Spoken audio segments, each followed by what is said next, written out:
கர்த்தருக்கு ஸ்தோத்திரம். ஆண்டவராக இயேசு கிறிஸ்து ஏன் பூமிக்கு வந்தார் அந்த தலைப்பின் கீழ் நாம் பார்க்கிறோம். இந்த நாளிலும் தேவன் பூமிக்கு வந்ததன் ஒரு நோக்கம். யோவான் 3:16 தேவன் தம்முடைய ஒரே பேரான குமாரனை விசுவாசிக்கிறவன் எவனோ அவன் கெட்டுப்போகாமல் நித்திய ஜீவனை அடையும்படிக்கு அவரை தந்தருளி இவ்வளவாய் உலகத்தில் அன்பு கூர்ந்தார். ஆமென். அவர் விசுவாசிக்கிறவன் எவனோ அவன் கெட்டுப்போகாமல் நித்திய ஜீவனை அடையும்படிக்கு அவரை தந்தருளினார். உலகத்தில் ஆண்டவரை தந்தது நோக்கம் விசுவாசிக்கிறவன் கெட்டுப்போகாமல் நித்திய ஜீவனை அடைய வேண்டும் என்று. ஆமென். நித்திய ஜீவனை தருவதற்காக நாம் எல்லாரையும் பரலோக ராஜ்யத்தில் சேர்ப்பதற்காக ஆண்டவராக இயேசு பூமிக்கு வந்தார். பாவப்பட்ட இந்த உலகத்திலே பாவிகளான மனுஷர் மத்தியில் தேவன் அடிமையின் ரூபம் எடுத்து இங்கே வந்தார். தன்னுடைய மகிமையை மேன்மையை விட்டு மனித குலத்திலே மனிதனாக பிறந்தார். அந்த தேவன் நாம் எல்லோரும் நித்திய ஜீவனை அடையும்படிக்கு நித்திய ஜீவனிலே நம்மை சேர்க்கும்படிக்கு அவர் வந்தார். அவருக்கு ஸ்தோத்திரம் உண்டாவதாக. கெட்டு போகாமல் நித்திய ஜீவனை அடையும்படிக்கு இந்த உலகத்தில் பார்க்கிறோம். இந்த வாழ்கிற மக்கள் யாவரும் ஏதாவது வழியிலே கெட்டு போயிருக்கிறார்கள். கெட்டு போனது எல்லாமே குப்பைக்கு தான் போகணும். அப்பொழுது இந்த உலகத்தில் எல்லாரும் கெட்டு போயிருப்பதனால ஒருவரும் பரலோக ராஜ்யத்துக்கு நித்திய ஜீவனுக்குள்ளாக போக வாய்ப்பில்லை. ஆனால் அப்படி இருக்கிற மக்களை தேவன் அவர்கள் நித்திய வாழ்க்கைக்கு நித்திய ஜீவனுக்கு சேர்ப்பதற்காக அவர் வந்தார். கெட்டு போகாமல். ஆமென். சங்கீதம் 14:3 சொல்லுது, எல்லோரும் வழி விலகி ஏகமாய் கெட்டு போனார்கள், நன்மை செய்கிறவன் ஒருவனும் இல்லை. எல்லோரும் வழி விலகி ஏகமாய் கெட்டு போனார்கள். எல்லாருமே வழி விலகி கெட்டு போயிட்டாங்க. மனுஷனுக்கு வாழ வேண்டிய என்று ஒரு வழி உண்டு. நல் வழியில் வாழணும், நீதியின் வழியில் வாழணும். அந்த வழியை விட்டு விலகிட்டாங்க. தான் வாழ்ந்தால் போதும், தன் குடும்பம் வாழ்ந்தால் போதும், பாவமோ நல்லதோ கெட்டதோ நான் வாழணும், அதுதான் மனுஷனுக்கான எண்ணம். அதனால் வழி விலகி எல்லாருமே கெட்டு போயிட்டாங்க. இந்த எல்லா மிருக ஜீவன்களும் பாருங்களேன், தங்களுக்கு தேவையான அளவு அது எடுத்து உள்ளோம், மீதி விட்டுடும். பசியாக இல்லைன்னா எந்த புலியோ சிங்கமோ வேட்டையாடாது. ஆனால் அந்த மனிதன் மட்டும்தான் இப்போவும் எடுத்து வச்சுக்கிறான், மறுநாளைக்கும் எடுத்து வச்சுக்கிறான், சேர்த்து வச்சுக்கிறான். அவன் சேர்ப்பதற்காக எதை வேணாலும் செய்கிறான். இதுவும் வழி விலகி போவது தான். இப்படியாக வழி விலகி ஜனங்கள் கெட்டு போனார்கள். ஆனால் வேதம் சொல்லுகிறது, என்னுடைய வழி வாருங்கள், நீதியின் வழி. அவரோட வழி தான் நமக்கு பரலோகத்தில் சேர்க்கும். என்னை பின்பற்றுங்கள் என்று சொன்னார் ஆண்டவர். அவரை பின்பற்றணும். வழி விலகாமல் தேவனோடு வாழ்ந்து தேவனோடு சேர்ந்து நித்திய ஜீவனுக்கு போகணும். அல்லேலூயா. வழி விலக நாம் இது வரைக்கும் வழி விலகி போயிருக்கலாம், வழி மாறி போயிருக்கலாம், தேவனுடைய வழியில் வராமல் இருந்திருக்கலாம். இப்படி வழி விலகி போன யாவரும் நித்திய ஜீவனை அடையும்படிக்கு தேவன் வந்து தம்முடைய வழியிலே அவர்களை சேர்த்து கொண்டார். ஆமென். நாமும் அவர் வழியில் நடக்கும்போது நித்திய ஜீவனை அடைவோம்.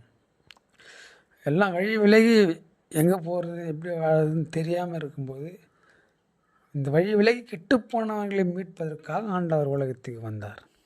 இன்னும் மனுஷருக்குள்ளே அநேக காரியங்கள் உண்டு. நீதிமொழிகள் 21:28 சொல்லுது, பொய் சாட்சிக்காரன் கெட்டு போவான். இப்போ பொய்களை பேசி கெட்டு போனவங்க உண்டு. எதற்கெடுத்தாலும் பொய். எந்தளவு பொய் சொல்லியே எவ்வளோ பேர் வாழ்ந்துக்கிறான். நாமும் ஒருவேளை பொய் சொல்லி இருந்திருக்கலாம், இப்போவும் பொய் சொல்கிறவங்களாக இருக்கலாம். ஆனால் இந்த பொய் சாட்சிக்காரர்களாக இருக்கிற நாம், கெட்டு போயிருக்கிற நாம் நித்திய ஜீவன் அடையும்படிக்கு அவர் வந்தார்.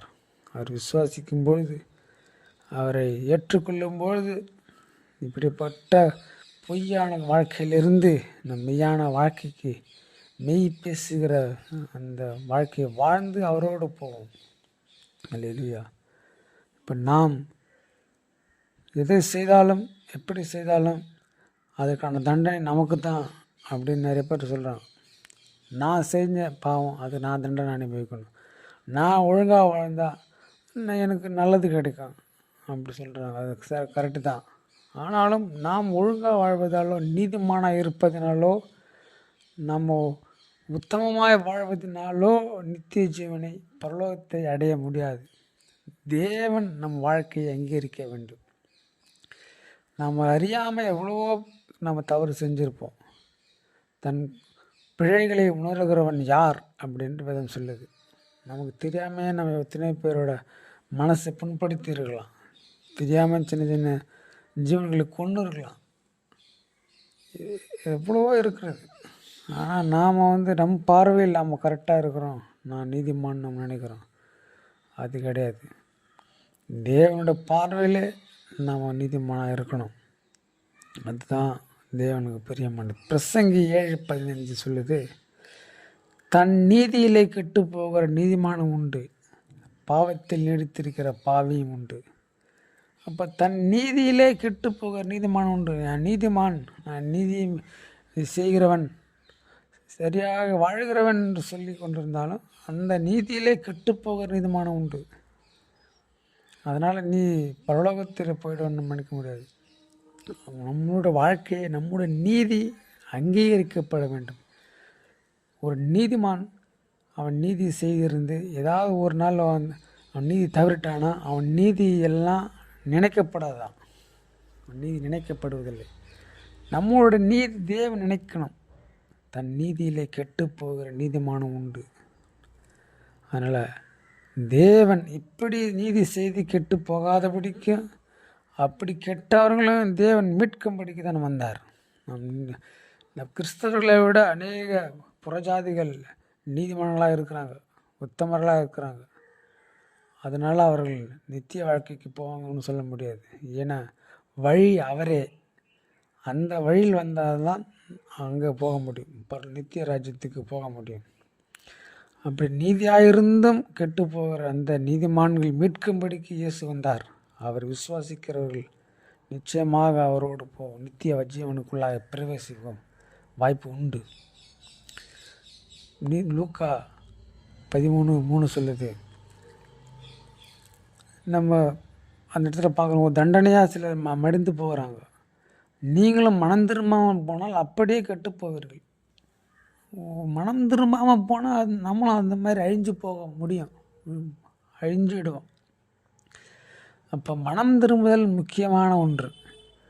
நாம் மனம் திரும்பி தேவனை விசுவாசிக்கும் பொழுது நாம் நித்திய ஜீவனுக்குள் பிரவேசிக்க பாத்திரங்களாக நாம் மாறுறோம். நம்ம வாழ்க்கை தேவனுக்கு ஏற்றுதாக இருக்கும். நம்ம எவ்வளவு தவறுகளை செய்திருந்தாலும், குற்றம் செய்திருந்தாலும் தேவனை விசுவாசிக்கும் போது தேவன் அவைகளை மன்னிக்கிறார். இது 3. நம்ம விசுவாசிக்காமல் இருந்தாலும் கெட்டுப்படும். நானோ ஜீவனுள்ள ஒரு தேசத்திலே கர்த்தருடைய நன்மையை காண்பேன் என்று விசுவாசியாதிருந்தால் கெட்டு போயிருப்பேன். நான் ஜீவனுள்ள ஒரு தேசத்திலே கர்த்தருடைய நன்மையை காண்பேன் என்று விசுவாசிக்கிறேன். அப்போ அந்த விசுவாசம் தேவை. தேவன் மேல் ஒரு விசுவாசம் தேவை. நம்ம நீதி செஞ்சது நித்திய வாழ்க்கைகள் இல்லை. நம் விசுவாசிக்கிறவர்கள் தான் தேவனிடத்தில் போக முடியும். கெட்டு போகாமல் 4:22 இருக்குது. கெட்டு போகிற அந்த பழைய மனுஷனை கலைந்து விட்டு புதிதாக மனிதனாக மாறணும். பழைய மனுஷன், பழைய வாழ்க்கை மிகவும் அசுத்தமானது. எண்ணங்கள், செயல்கள், பேச்சுகள் எல்லாமே அருவருப்பானது. இந்த பழைய மனுஷனை நம்ம விட்டு புதிய மனிதனை நாம் தரித்து கொள்ள வேண்டும். அதுதான் ஆண்டவர் விரும்புகிறார். நீங்கள் மறுபடியும் பிறவாவிட்டால் தேவன் ராஜ்யத்துக்கு பிரவேசிக்க முடியாதுன்னு. இந்த பழைய வாழ்க்கை நமக்குள்ளே வரவே கூடாது. இப்போது நம்ம மறுபடி பிறவாதிருந்தால் அந்த பழைய வாழ்க்கையில் தான் இருப்போம். நாம் புதிய மனிதர்களாக மாறணும். கெட்டு போகிற அந்த பழைய மனுஷனை விட்டுட்டு புதிய மனிதனாக, புதிய ஜீவன் உள்ளவர்களாக, உள்ளத்திலே புதிதான ஆவி உள்ளவர்களாக நாம் மாறும்பொழுது நம்ம நித்திய ஜீவன் அடையும்படி தேவன் உதவி செய்வார். மோசம் போக்கும் இச்சைகளாலே கெட்டு போகிற அந்த பழைய மனுஷனை கலைந்து போட்டு நம் உள்ளத்தில் புதிதான ஆவியுள்ளவர்களாக இருக்கணும். மெய்யான நீதியிலும் பரிசுத்தத்திலும் தேவனுடைய சாயலாக சிருஷ்டிக்கப்பட்ட புதிய மனுஷனை நாம் தரித்து கொள்ள வேண்டும். தேவன் இப்படிப்பட்ட பழைய மனுஷன் கெட்டுப்போன அந்த பழைய மனுஷனை மாற்றதான் இயேசு வந்தார். ஆமென். இப்படியாக அநேக காரியங்களில் நாம் கெட்டு போயிருக்கிறோம். எபிரேயர் 10:39 சொல்லுகிறது, நாமும் கெட்டு போக பின்வாங்குகிறவர்களாய் இராமல் ஆத்துமா ஈடேற விசுவாசிக்கிறவர்களாய் இருக்கிறோம். ஆமென். நம்முடைய ஆத்துமா ஈடேற வேண்டும், அதற்காக விசுவாசம் வேண்டும். பின்வாங்கி போகிறவர்கள் கெட்டு போகிறவர்களுக்கு பின்வாங்கி போவானால் அவன் மேல் என் ஆத்துமா பிரியமாக இராது என்று ஆண்டவர் சொல்லியிருக்கார். நம்ம கெட்டு போகிறவர்களை பின்வாங்கக்கூடாது, ஆத்துமா ஈடேற விசுவாசிக்கணும், தேவன் மேலே விசுவாசம் கொண்டவர்களாக இருக்கணும். நாம் எல்லோரும் நித்திய ஜீவனுக்குள்ளாக பிரவேசிக்க, நித்திய ஜீவனில் நம்ம சேர்க்க ஆண்டவர் வந்தார். ஆனாலும் நமக்குள்ள கெட்டு போகிற காரியங்கள் அநேகம் உண்டு. இப்படிப்பட்ட காரியங்கள்லாம் இருந்து எல்லாவற்றையும் நம்ம விட்டு விலகி தேவனுக்கு பிரியமானவர்களாக இருந்து உண்மை மெய்யான வாழ்க்கைக்கு நாம் தகுதியுள்ளவர்களாக மாறணும். அப்படி மாறும்பொழுது நாம் நித்திய ஜீவனுக்குள்ளே பிரவேசிப்போம். இந்த நித்திய ஜீவனை கொடுக்கும்படிக்கு ஆண்டவராகிய இயேசு பூமிக்கு வந்தார். வேதம் சொல்லுகிறது, கெட்டு போனதை ரட்சிக்க வந்தார். மத்தேயு 18:14 கெட்டுப்போன மனுஷகுமாரன் கெட்டு போனதை ரட்சிக்க வந்தார். ஒருவேளை நாம் கெட்டு போயிருக்கலாம், இதெல்லாம் தெரியாமல் நாம் வாழ்க்கையில் கெட்டு போயிருக்கலாம், அவனோட ஜீவியத்தில் கெட்டு போயிருக்கலாம். ஆனாலும் ஆண்டவர் அப்படி கெட்டு போனவர்களையும் ரட்சிக்க தான் வந்தார். இந்த கெட்டு போனவர்களை ஆண்டவராக இயேசு மீண்டும் புதிய மனிதனாக மாற்றி அவர்கள் கெட்டு போகாமல் நித்திய ஜீவனை அடையும்படிக்கு அவரை தந்தறினார். இவ்வளவாய் உலகத்தில் அன்பு கூர்ந்தார். தேவன் அன்பு எத்தனை பெரியது! அந்த அன்புக்கு நாம் பாத்திரவர்களாக வாழ வேண்டும். அதே யோவான் 3:15 சொல்லுது, தன்னை விசுவாசிக்கிறவனோ அவன் கெட்டு போகாமல் நித்திய ஜீவனை அடையும்படிக்கு உயர்த்தப்பட வேண்டும். ஆண்டவர் அதற்காக தான் பலியானார். அவர் விசுவாசிக்கிறவன் கெட்டு போகக்கூடாது, அவர் தான் விருப்பம். வேதத்தில் வாசிக்கிறோம், ஒருவனாகிலும் கெட்டு போவது பரலோகத்தில் இருக்கிற பிதாவின் சித்தமல்ல. ஒருத்தரும் கெட்டு போகக்கூடாது, கெட்டு அழிந்து நரகத்துக்கு போகக்கூடாது. எல்லோருமே சுத்தமானவர்களாக மாறணும், பரிசுத்தவான்களாக மாறணும், நித்திய ஜீவனுக்குள்ளே வாரணும் ஆண்டவர் விரும்புகிறார்.